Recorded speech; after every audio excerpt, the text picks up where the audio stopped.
আমার হাতে যে দুইটা ব্লুটুথ কার্ড দেখতে পাচ্ছেন, একটিতে আছে সিঙ্গেল আইসি আর একটিতে আছে ডবল আইসি।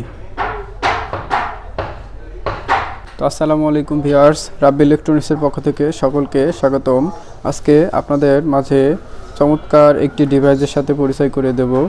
এই ডিভাইসটির নাম হচ্ছে ব্লুটুথ কার্ড। তো এটি শুধু ব্লুটুথ কার্ড নাই, এর সাথে অনেক ফ্যাসিলিটিস রয়েছে।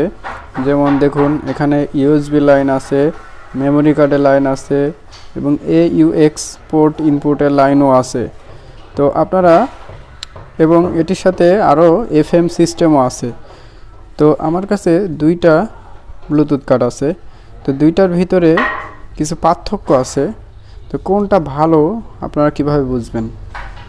তো এই কার্ডটি দেখতে পাচ্ছেন, এই কার্ডটি দেখুন, লক্ষ্য করুন, এখানে মাত্র একটি সিঙ্গেল আইসি ব্যবহার করা হয়েছে এবং এখানে আরেকটি যে কার্ড রয়েছে এখানে একটি আইসি ব্যবহার করা হয়েছে এবং এখানে একটি আইসি ব্যবহার করা হয়েছে, অর্থাৎ ডবল কন্ট্রোলিং আইসি ব্যবহার করা হয়েছে।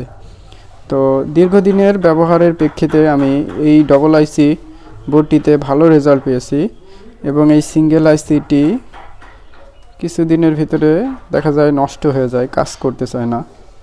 তো আপনারা অবশ্যই কেনার সময় দেখে শুনে বুঝে তারপর কিনে আনবেন, কারণ অনেক সময় দেখা যায় নতুনটাও নষ্ট হতে পারে। যার কারণে আপনারা অবশ্যই কেনার সময় চেক করে তারপরে নিয়ে আসবেন। অনেক সময় এই ধরনের প্রবলেমও ফেস করেছি, যেমন ধরুন এটি লাইন দিলে সব কাজ করে, কিন্তু এই যে অডিও আউটপুট, সেটি অডিও আউটপুট দিতে চায় না, অর্থাৎ অডিওতে কোনো লাইনই আসে না। তো এই ধরনের সমস্যা থেকে রক্ষা পেতে অবশ্যই আপনারা কেনার সময় এগুলো চেক করে তারপর কিনে নিয়ে আসবেন। তো এই ধরনের ডিভাইসগুলো আমরা কোথায় ব্যবহার করে থাকি? দেখুন, আমরা অনেক সময় এমপ্লিফায়ার বানিয়ে থাকি। এমপ্লিফায়ারগুলো আমরা খুব সহজেই এই ডিভাইসের মাধ্যমে দূর থেকে ব্লুটুথের মাধ্যমে আমাদের যেই অডিও ইনপুট আছে সেটি হিসেবে ব্যবহার করতে পারি। তাছাড়াও আমরা আপনারা অনেক সময় পুরনো যেই স্পিকার আছে, অর্থাৎ সাউন্ড স্পিকার, পুরনো যেগুলো আমরা বাংলায় যাকে কম্পিউটার বক্স বা হোম থিয়েটার বলে থাকি, এই ধরনের পুরনো যেই স্পিকারগুলো আছে তাতে ব্লুটুথ সিস্টেম নাই।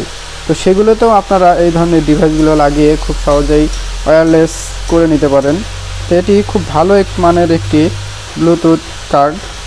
এর থেকেও একটি সিঙ্গেল চিপের একটা ব্লুটুথ কার্ড পাওয়া যায়, সেটা সাউন্ড অনেক চাপা হয়ে থাকে, কিন্তু এটি সাউন্ড অনেক বেশি। আমি নিজেও ব্যবহার করেছি এবং এখানে আপনার এখানে আপনার ভলিউম ডাউন আপ করার সিস্টেম আছে। এটির মাধ্যমে আপনারা ভলিউম বাড়িয়ে নিতে পারেন, কমিয়ে নিতে পারেন। আর এখানে যে মোড দেখতে পাচ্ছেন, এটির মাধ্যমে আপনার AUX mode, Bluetooth mode, FM mode, আপনার এই যে মেমোরি কার্ড, USB, এই ধরনের মোডগুলো খুব সহজেই ব্যবহার করতে পারেন এই মোড চেঞ্জ করার মাধ্যমে। তো ভিউয়ার্স, ভিডিওটি ভালো লাগলে অবশ্যই আমাদের চ্যানেলটি সাবস্ক্রাইব করবেন এবং যদি ফেসবুক থেকে দেখে থাকেন তাহলে অবশ্যই আমাদের পেজটিতে ফলো করে দিবেন এবং শেয়ার করে ভিডিওটি সবার মাঝে ছড়িয়ে দেবেন। ধন্যবাদ সবাইকে। আসসালামু আলাইকুম।